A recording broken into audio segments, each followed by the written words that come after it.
சிலருக்கு பார்த்தோம்னா, நம்ம இருமும்போது சளி வரும். சளியில பார்த்தீங்கன்னா, பிளட் வரும். சிலருக்கு லைட்டா பிளட் வரும். சிலருக்கு அடிக்கடி வரும்.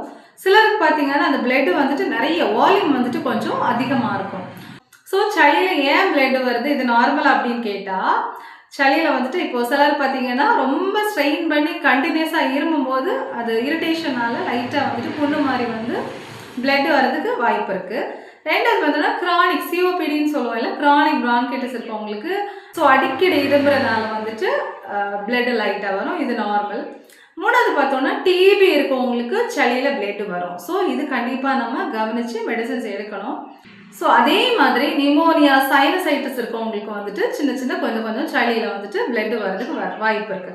ஸோ எப்போ டாக்டரை கன்சல்ட் பண்ணணும் அப்படின்னா, எனக்கு நிறைய பிளட் வருது, அடிக்கடி வருது அப்படின்னா, உடனே டாக்டரை கன்சல்ட் பண்ணிட்டு எல்லா டெஸ்ட்டும் பார்த்துட்டு எதனால பிளட் வருதுன்னு கன்ஃபார்ம் பண்ணிட்டு நம்ம ட்ரீட்மெண்ட் ஸ்டார்ட் பண்ணணும்.